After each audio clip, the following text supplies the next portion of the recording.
13 tahun aku menikah dengan Faris. Selama itu, aku percaya kami adalah pasangan yang cukup bahagia. Memang tidak sempurna. Kami pernah bertengkar soal uang, soal pekerjaan, dan bahkan hal-hal kecil seperti siapa yang lupa mematikan lampu teras. Tapi tidak pernah sekalipun aku meragukan kesetiaan suamiku. Sampai hari itu, siang itu aku sedang dalam perjalanan menemui klien di pusat kota. Mobilku berhenti di lampu merah tepat di depan sebuah klinik anak. Aku melamun sambil menunggu lampu hijau ketika mataku menangkap sosok yang sangat kukenal keluar dari pintu klinik. Dan ya, dia adalah suamiku, Faris. Aku langsung duduk tegak. Awalnya aku berpikir mungkin aku salah lihat. Tapi tidak, itu memang suamiku. Yang membuat dadaku mendadak sesak bukan karena Faris berada di sana, melainkan karena ia tidak sendirian. Di sampingnya ada seorang wanita muda, usianya mungkin awal 30-an. Penampilannya sederhana, tapi terlihat akrab dengan Faris. Di antara mereka berdiri seorang anak laki-laki berusia sekitar 8 atau 9 tahun. Aku membeku saat melihat Faris menggenggam tangan anak itu. Lalu anak itu tersenyum dan memeluk pinggangnya. Faris membalas pelukan itu dengan begitu hangat, sehangat seorang ayah. Klakson kendaraan di belakang membuatku tersadar. Lampu rupanya sudah hijau, namun sepanjang perjalanan pikiranku kacau. Aku bertanya-tanya, siapa wanita itu, siapa anak itu? Kenapa Faris tidak pernah bercerita? Malamnya, aku mencoba bertanya dengan santai. "Kamu kemana siang tadi, Mas?" tanyaku. Faris yang sedang membuka laptop hanya menjawab singkat. "Ada urusan kerja," jawabnya. Aku menatapnya beberapa detik, tapi kurasa dia berbohong. Aku baru saja melihatnya dengan mata kepalaku sendiri. "Lah, tidak ke tempat lain?" tanyaku. Ia menggeleng tanpa menatapku. Jawaban itu membuat sesuatu di dalam diriku retak. Untuk pertama kalinya sejak menikah, aku merasa suamiku sedang menyembunyikan sesuatu.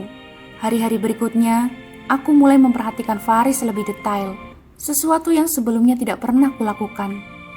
Aku melihat ia sering menerima telepon, lalu pergi keluar rumah untuk menjawabnya. Ia mulai memasang kata sandi baru di ponselnya. Kadang, ia pulang lebih malam dari biasanya. Semua itu mungkin terlihat biasa bagi orang lain, tapi setelah apa yang kulihat di depan klinik, semuanya terasa berbeda. Sampai suatu malam, saat Faris tertidur lebih dulu, ponselnya bergetar di atas meja. Layar menyala. Sebuah notifikasi transfer bank muncul sesaat sebelum layar kembali terkunci. Aku tidak bisa tidur setelah itu. Keesokan harinya, ketika Faris mandi, aku membuka laptop yang biasa ia gunakan untuk bekerja. Tanganku gemetar saat menemukan riwayat transaksi pada akun yang masih tersimpan. Di sana ada transfer rutin setiap bulan ke suatu nama yang tidak pernah kukenal. Jumlahnya tidak sedikit. Aku menatap layar cukup lama. Jantungku berdegup semakin keras. Rasa curiga yang sebelumnya hanya berupa dugaan mulai berubah menjadi keyakinan yang menakutkan. Namun semuanya benar-benar berubah beberapa hari kemudian. Aku mengikuti mobil Faris dari kejauhan. Aku tahu itu salah, tapi aku tidak sanggup harus terus hidup dengan pertanyaan yang tidak terjawab. Mobil Faris berhenti di sebuah taman kecil. Dari tempatku parkir, aku melihat wanita yang sama datang bersama anak laki-laki itu. Anak itu berlari begitu melihat Faris. Lalu tanpa ragu, Faris berjongkok dan membuka kedua tangannya. Anak itu langsung memeluknya erat. Faris membalas pelukan itu sambil mengusap kepala anak tersebut dengan penuh kasih sayang. Saat itulah air mataku jatuh. Aku tidak tahu apa kebenarannya. Aku tidak tahu siapa mereka, tapi pemandangan di depanku terasa seperti jawaban atas semua ketakutanku. Dan untuk pertama kalinya dalam 13 tahun pernikahan kami, aku pulang dengan perasaan bahwa aku mungkin tidak benar-benar mengenal suamiku. Sejak hari di taman itu, hidupku berubah. Aku masih menjalani rutinitas seperti biasa. Bangun pagi, menyiapkan sarapan, berangkat bekerja, lalu pulang ke rumah. Dari luar tidak ada yang berbeda, tapi di dalam diriku semuanya berantakan. Setiap kali melihat Faris, bayangan anak laki-laki yang memeluknya selalu muncul di kepalaku. Setiap kali mendengar ponselnya berdering, aku bertanya-tanya, apakah wanita itu yang sedang menghubunginya? Yang paling menyakitkan bukanlah dugaan perselingkuhan itu sendiri, melainkan kenyataan bahwa suamiku terus berbohong di depanku. Aku memberi dirinya kesempatan berkali-kali. Namun setiap kesempatan justru berakhir dengan kebohongan baru. Sampai akhirnya aku tidak sanggup lagi. Malam itu, setelah makan malam yang berlangsung dalam keheningan, aku meletakkan sebuah amplop di atas meja. Faris menatapku bingung. "Apa ini?" tanya suamiku. "Udah, buka aja," jawabku. Ia mengambil amplop itu lalu mengeluarkan beberapa lembar foto. Wajahnya langsung berubah. Foto-foto itu memperlihatkan dirinya bersama wanita dan anak laki-laki yang selama ini berusaha ia sembunyikan. Aku memperhatikannya tanpa berkedip. "Kali ini kamu mau bilang apa?" tanyaku. Faris menghembuskan nafas panjang. "Ratna." "Udah, jangan panggil nama aku kalau kamu masih berbohong." Faris terdiam. Untuk beberapa saat, tidak ada suara selain detak jam dinding. "Aku bisa jelaskan semuanya," katanya pelan.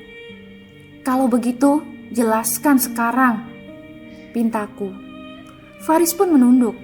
Tangannya menggenggam foto-foto itu erat. Namun kata-kata yang kutunggu tidak pernah keluar. Aku belum bisa menjelaskannya. Aku pun tertawa kecil mendengar jawabannya. "Bukan karena lucu, tapi karena kecewa." "Apa mereka keluargamu?" tanyaku. Faris tidak menjawab. "Lalu, apa anak itu anakmu?" Dan ia pun masih diam. Diamnya jauh lebih menyakitkan daripada pengakuan apapun. Malam itu kami bertengkar hebat untuk pertama kalinya dalam hidup pernikahan kami. Aku menangis, aku berteriak, aku menuntut jawaban. Namun Faris hanya terus mengatakan bahwa suatu hari nanti aku akan mengerti. Bagiku, itu terdengar seperti alasan seorang pria yang tertangkap basah. Keesokan harinya, aku pulang ke rumah orang tuaku. Aku menceritakan semuanya. Ayah hanya diam mendengarkan. Sementara ibuku berkali-kali menghapus air mata yang jatuh di pipinya. "Kalau memang benar dia punya perempuan lain, kamu tidak boleh terus disakiti seperti ini," kata ibuku. Kalimat itu terus terngiang di kepalaku. Selama beberapa minggu berikutnya, aku dan Faris nyaris tidak berbicara. Kami tinggal di rumah yang sama, tetapi seperti dua orang asing. Hingga suatu sore, sebuah kejadian membuatku mengambil keputusan yang tidak pernah kubayangkan sebelumnya.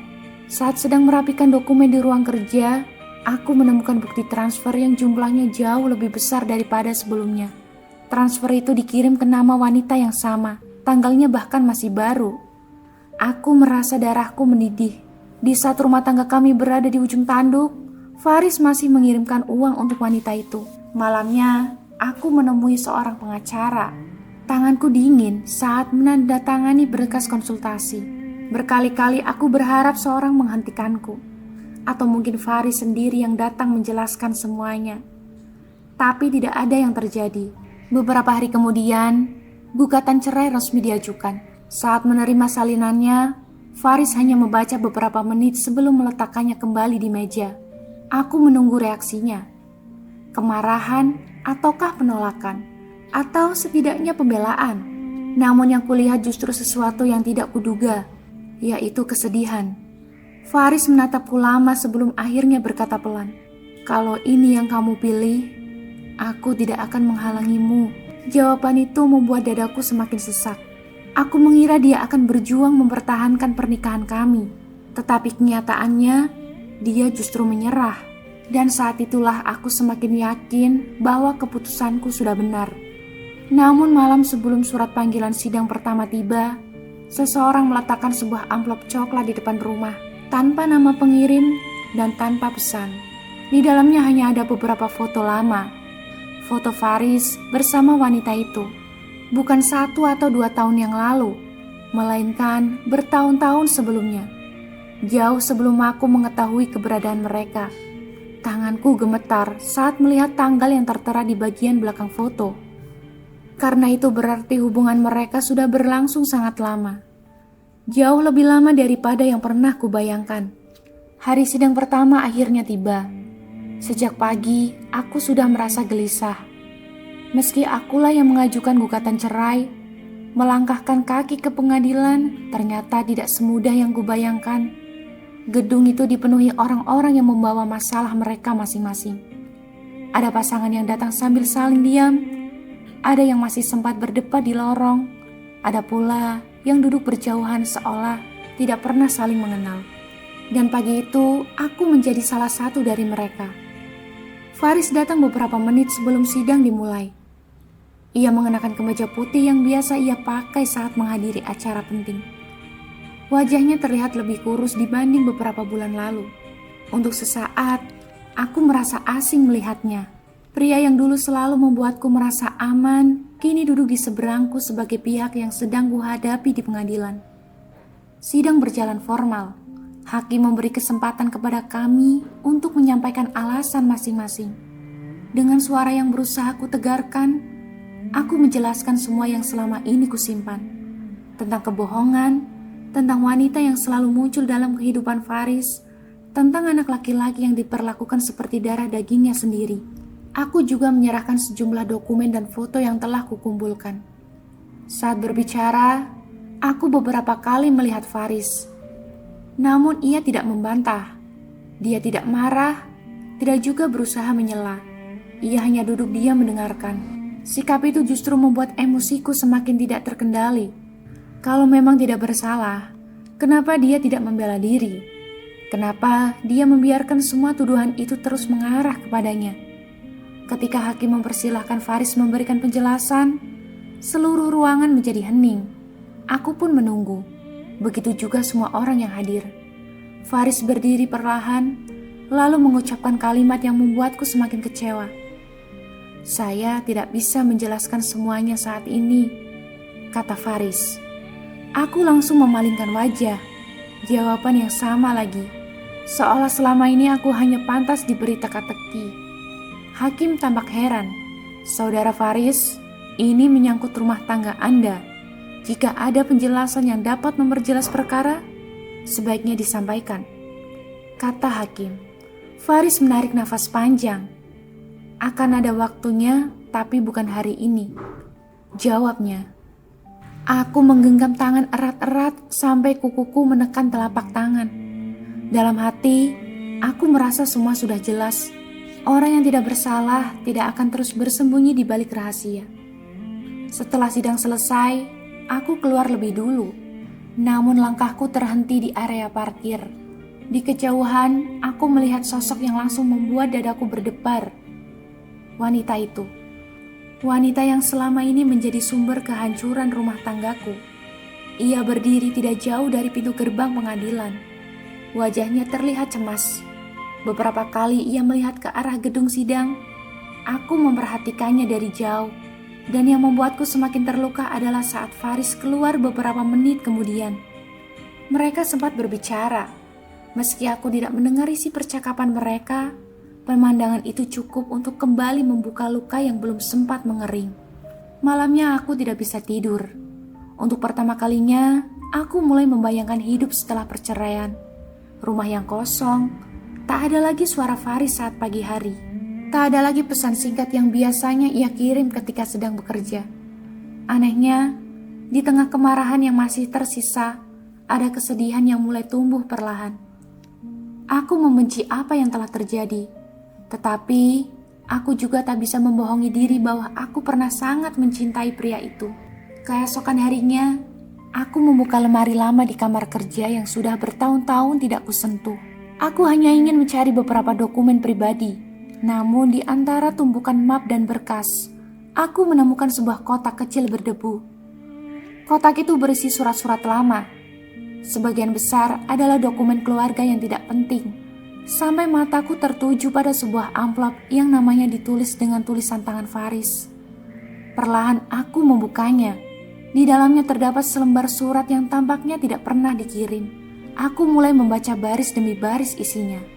Semakin jauh aku membaca, semakin kuat perasaan aneh yang muncul dalam dadaku. Ada nama yang tidak kukenal. Ada peristiwa dari masa lalu yang tidak pernah diceritakan Faris kepadaku. Dan ada kalimat terakhir yang membuat tanganku mendadak dingin. Di sana tertera, suatu hari Ratna harus mengetahui kebenaran ini. Meskipun aku tahu ia mungkin akan membenciku setelahnya. Aku menatap surat itu lama. Jantungku berdetak semakin cepat. Untuk pertama kalinya sejak semua ini dimulai, muncul pertanyaan yang belum pernah berani kupikirkan sebelumnya. Bagaimana jika ada sesuatu yang lebih besar daripada perselingkuhan yang selama ini kupercaya? Sidang terakhir berlangsung seminggu setelah aku menemukan surat itu. Selama 7 hari penuh, pikiranku tidak pernah tenang. Isi surat tersebut terus berputar di kepalaku.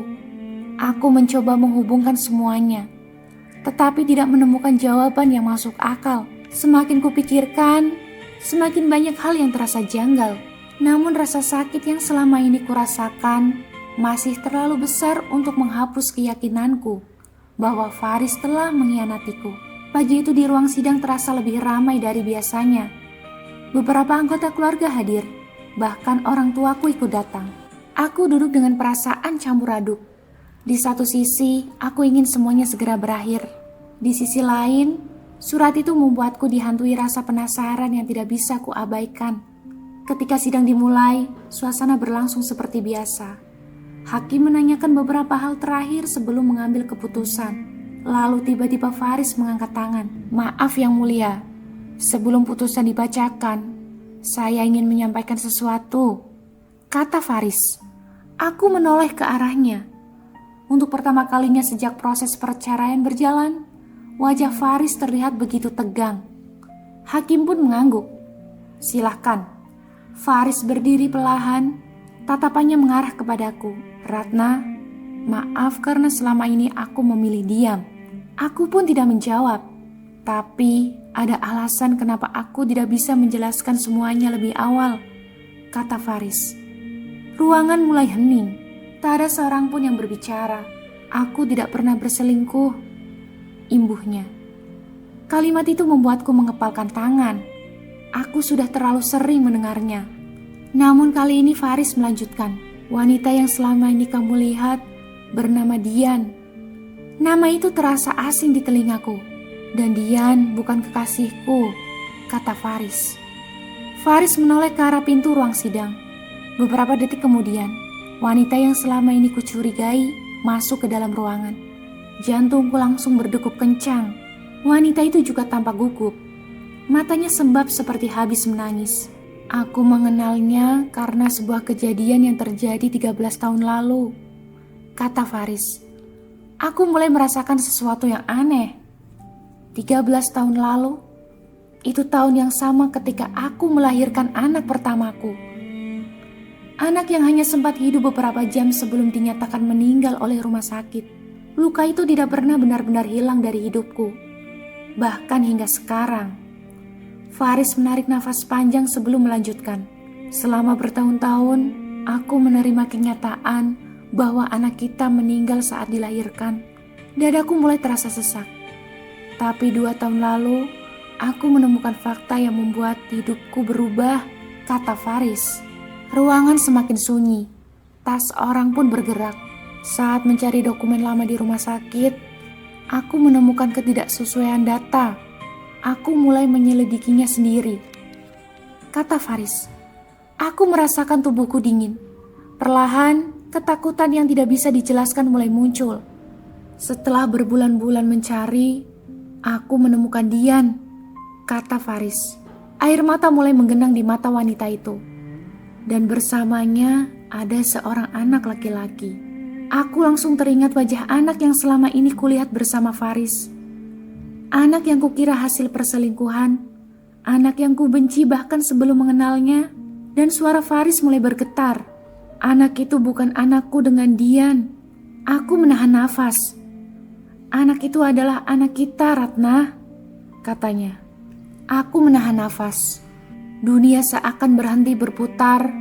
Aku menatap Faris tanpa mampu berkedip, lalu menatap Dian. Kemudian kembali menatap Faris. Seolah otakku menolak memahami kalimat yang baru saja ku dengar. "Apa?" tanyaku kaget.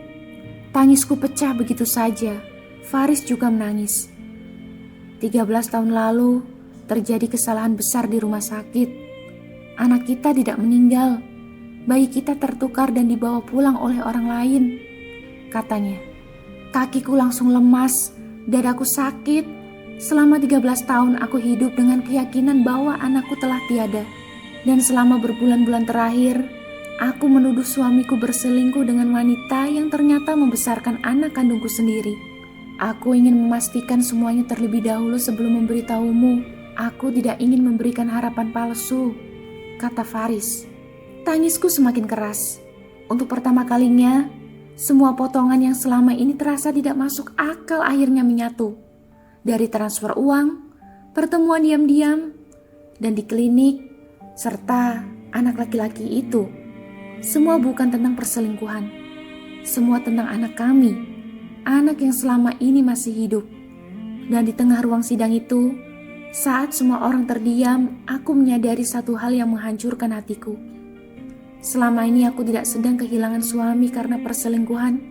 Aku justru sedang menghancurkan satu-satunya orang yang sedang berjuang sendirian untuk menemukan anak kami. Aku tidak ingat bagaimana sidang itu berakhir. Yang kuingat hanya tangisan yang tidak berhenti sejak kebenaran itu terungkap. Dunia yang selama ini kuanggap nyata mendadak berubah dalam hitungan menit. Sepanjang perjalanan pulang, aku hanya memandangi jendela mobil. Tidak ada satu kata pun yang keluar dari mulutku. Begitu juga dengan Faris. Untuk pertama kalinya, bukan kemarahan yang memenuhi dadaku, melainkan rasa bersalah yang begitu besar hingga sulit kujelaskan. Malam itu pun aku tidak tidur.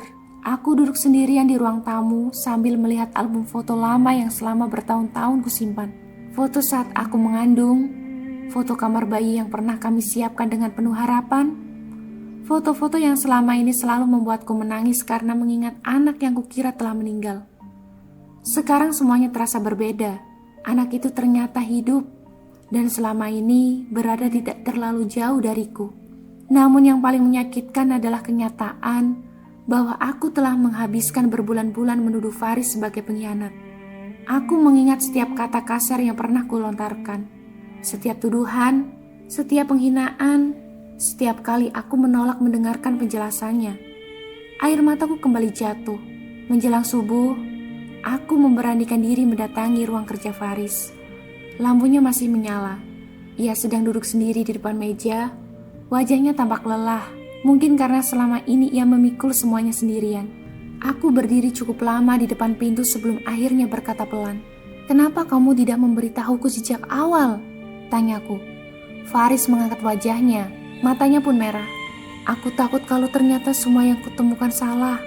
Aku takut membuatmu berharap, lalu harus melihatmu hancur untuk kedua kalinya." Suara Faris terdengar berat. "Aku ingin memastikan semuanya. Aku ingin benar-benar yakin sebelum memberitahumu." Aku menutup wajah dengan kedua tangan. Selama ini aku hanya melihat kebohongan dan rahasia. Aku tidak pernah melihat ketakutan yang sedang ia sembunyikan. Beberapa hari kemudian, Faris mengajakku menemui anak laki-laki itu. Sepanjang perjalanan, jantungku berdebar sangat kencang. Aku bahkan tidak tahu harus mengatakan apa ketika bertemu dengannya. Saat pintu rumah terbuka, anak itu pun berdiri di sana. Lebih tinggi dari yang kuingat. Matanya mirip sekali denganku. Hal yang tidak pernah kusadari sebelumnya. Anak itu menatapku dengan canggung. Begitupun denganku. 13 tahun kehilangan tidak mungkin hilang dalam satu pertemuan. Namun ketika ia tersenyum kecil, sesuatu di dalam hatiku runtuh. Aku langsung memeluknya. Tangisanku pun pecah. Bertahun-tahun rasa kehilangan yang kupendam akhirnya menemukan tempat untuk pulang. Anak itu tidak banyak bicara.